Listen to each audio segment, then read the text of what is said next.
Hello, good morning everyone. I am your teacher in Introduction to the Philosophy of the Human Person, and today I am going to discuss the things that we should consider when looking at arguments or opinions.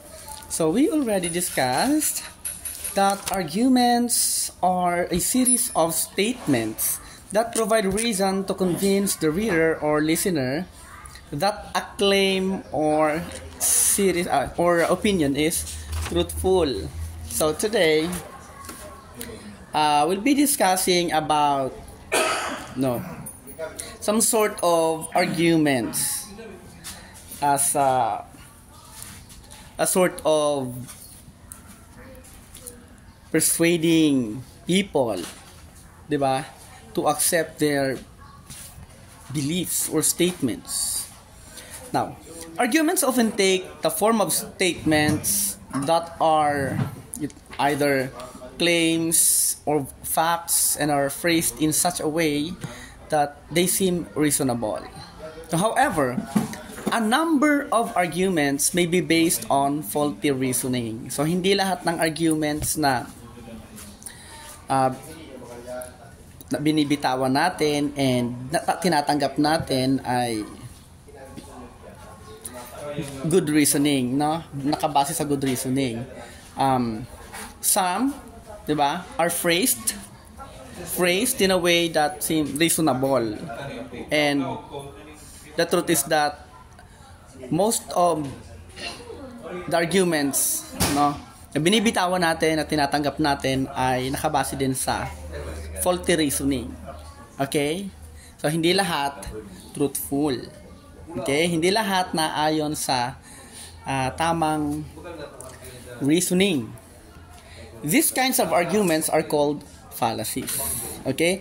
Ang tawag daw doon sa mga arguments na yon na based sa faulty reasoning, sa mga maling pagdadahilan, ay fallacies. Okay? Fallacies. Some of these fallacies may be intentional. Diba? Yung sinasabi mo yung bagay na yon dahil intention mo. As the person making the claim is desperate, no? Desperado ka kasi to convince people to accept your argument. Diba? Minsan kasi gusto nating paniwalaan tayo ng tao. Gusto nating i-accept ng tao yung ating arguments. That is why, kahit alam mong hindi tama, binibitawan mo. Okay, so we're going to discuss, there are 1, 2, 3, 4, 5, 6, 7, 8, 9. 9 examples of fallacies. Okay? The first one is the ad hominem. So, some of you may already heard about ad hominem, and some of you may just, hear this word today. Yung ad hominem, ito yung characteristic niya. Attacking the person, presenting the argument instead of the argument itself. So ito, ano yung ina-atake dito? Yung tao, hindi yung argument na binitawan ng tao. Halimbawa, of course, he believes that the government is flawed. He's a rebel and a communist. Di ba? Oo. Naniniwala siya, syempre, na ang gobyerno ay flawed. Dahil isa siyang rebelde at isa siyang komunista. So instead na ang atakihin dito ay yung argument that the government is flawed, ang inaatake dito ay yung taong nagsasalita. Sinasabi niya yon dahil daw siya ay isang rebelde. Another example. Sinisiraan ka niya sa boyfriend niya. No, sa boyfriend mo dahil may gusto siya sa kanya. Okay? Yung sinasabi ng yung tao yung inaatake, hindi yung paninira na ginagawa. That's ad hominem. Yung tao, anong uri ng tao? Sino ang nagsasalita? Yun po yung inaatake dito sa ad hominem na example ng fallacy. Okay? Attacking the person presenting the argument instead of the argument itself. Siyempre, ganyan yan magsalita kasi nanggaling yan sa isang broken family. Siyempre, ganyan yan kasi gano'n. Yung tao, it's not the argument, but the person is stating the argument. I hope you understand. Okay. Next fallacy is yung appeal to force. So, using the threat of force or an undesirable event to advance an argument. So, gumagamit ka dito ng pagbabanta. Okay? Para i-advance ang isang argument, para i-convince ang tao na sundin ka or paniwalaan ka sa iyong sinasabi. So, example dito is, if this peace agreement will not be signed by the government, then we will have no recourse but to go to war. So, ang sinasabi dito, kinakailangang pirmahan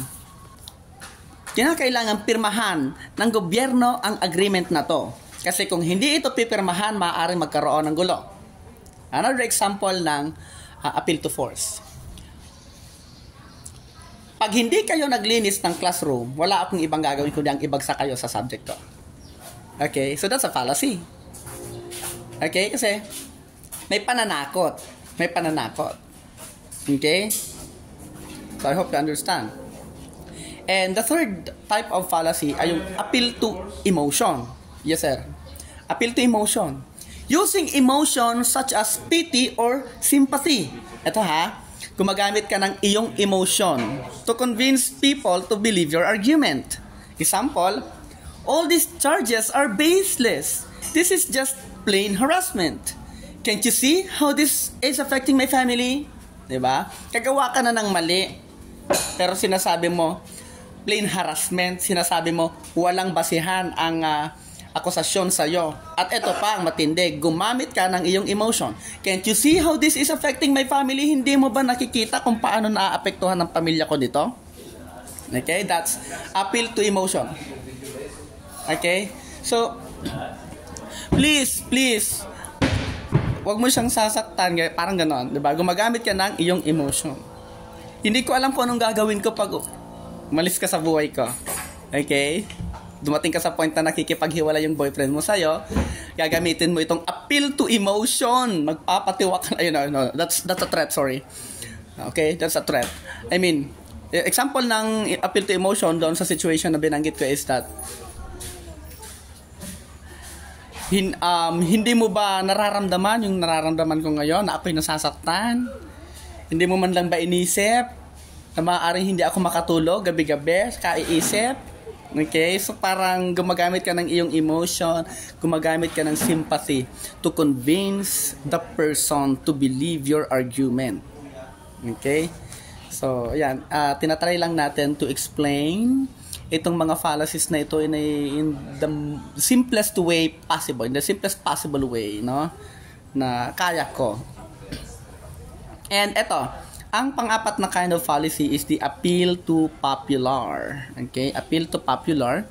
Yung characteristic niya is, the idea is presented as acceptable because a lot of people accept it.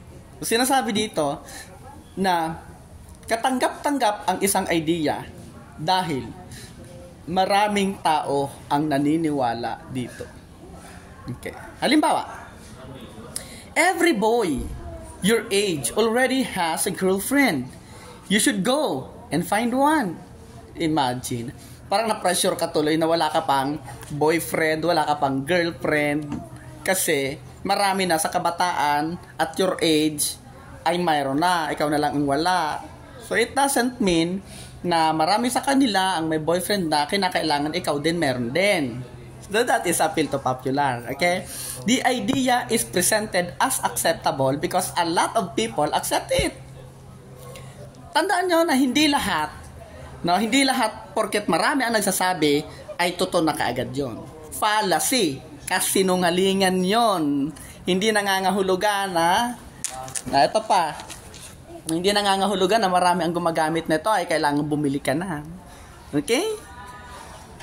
That's appeal to popular. Ikaw na lang ang hindi pa nakakapangasawa sa batch natin. Mag-asawa ka na. 'Di ba? That's appeal to popular. Okay, the fifth fallacy, yung appeal to tradition. The idea is acceptable because it has been true for a long time. Okay?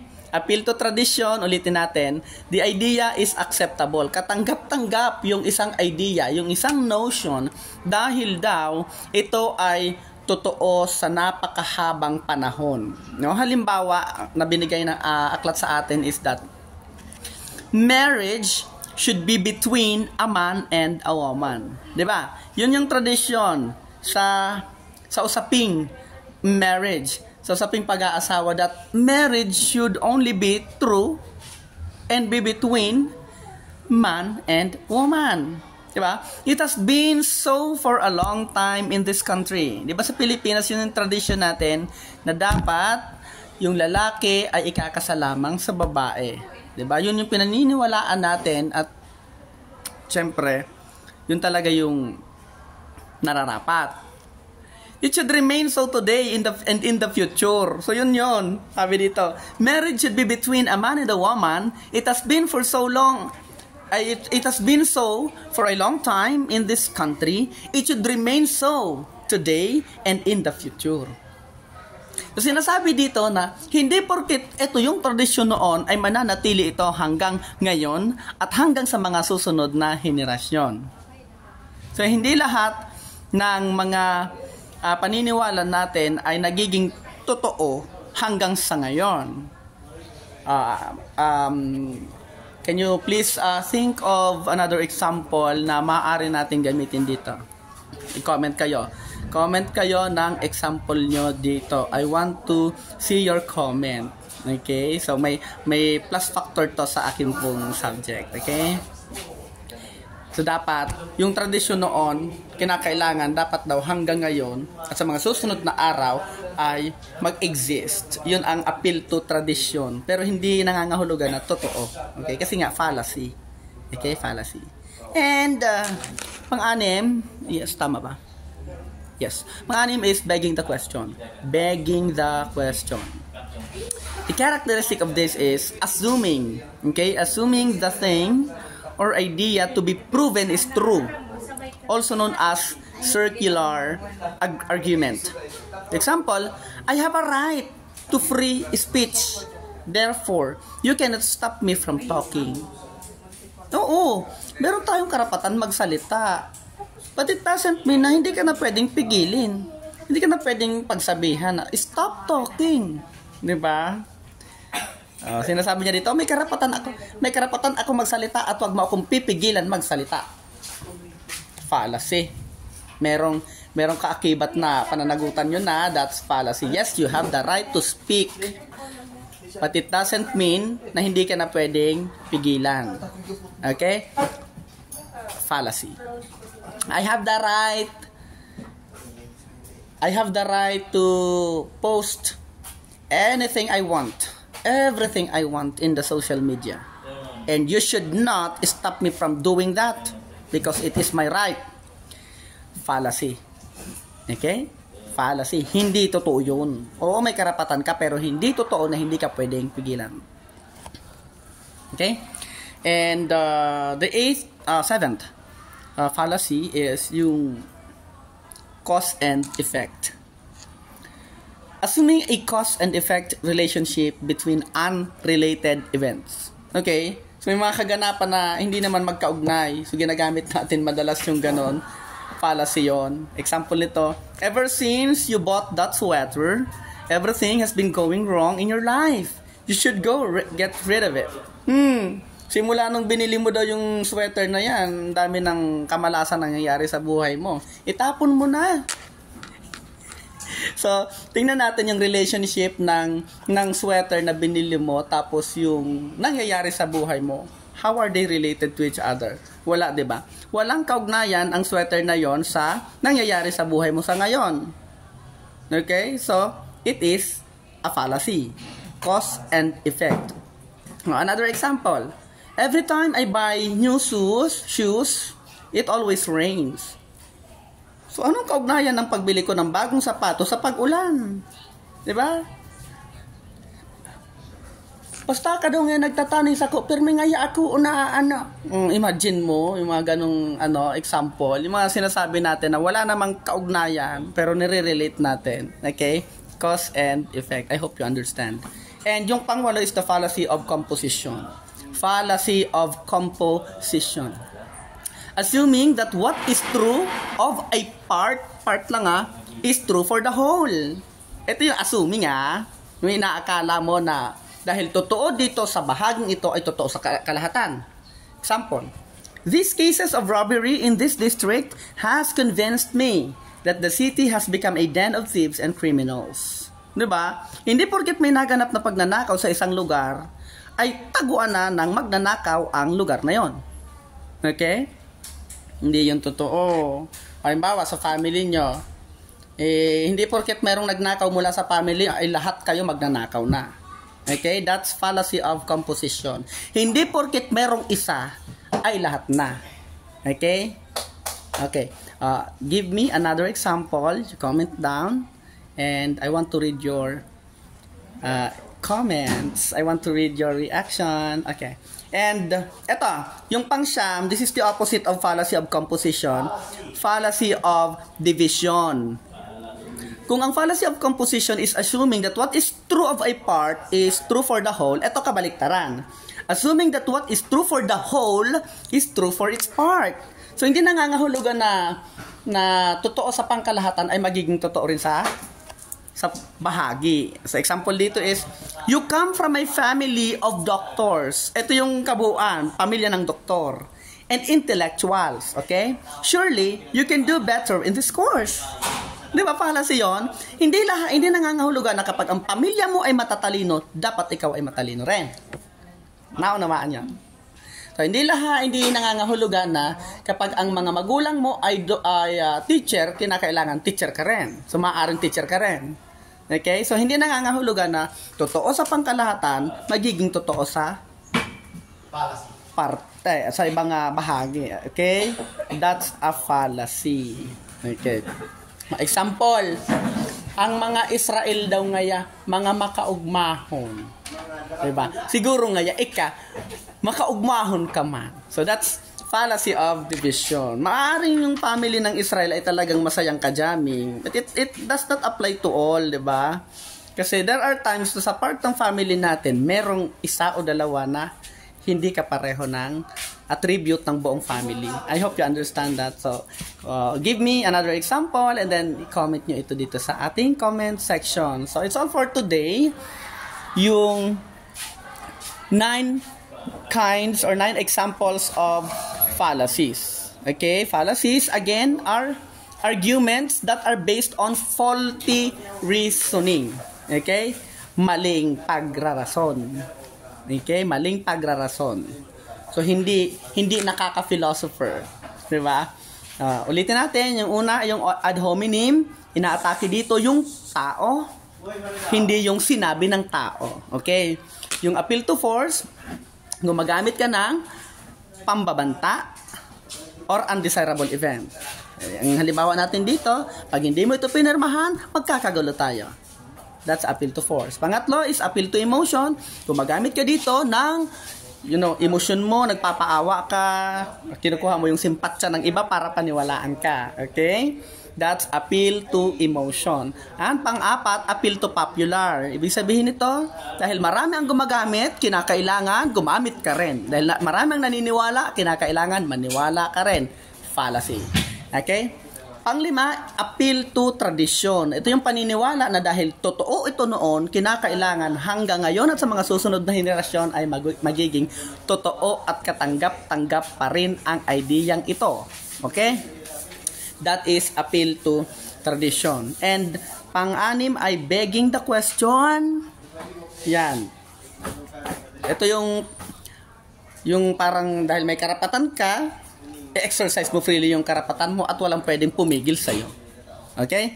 And pang-pito, yung cause and effect. Nire-relate mo yung dalawang hindi magkaugnay na bagay para lang makapagbuo ka ng isang argument. Nag-uran nga yata, nagkarigos ka. Okay, so that's a very concrete, silly example. Naligo ka kaya umulan. Okay? Yun yung example ng cause and effect. Walang kaugnayan ang pagligo mo at pag-ulan. Okay? Number 8, fallacy of composition. Okay? Ito yung dahil totoo sa maliit ay totoo sa karamihan. Okay? Totoo sa maliit, totoo sa malaki. Hindi totoo yun. Halimbawa nga dito, ulitin ko, dahil may magnanakaw sa pamilya nyo, inaakusa ng pamilya mo na lahat kayong magnanakaw. Dahil merong isang nahuli. Okay? And number 9, fallacy of division. Hindi porke totoo sa kabuuan ay totoo sa parte.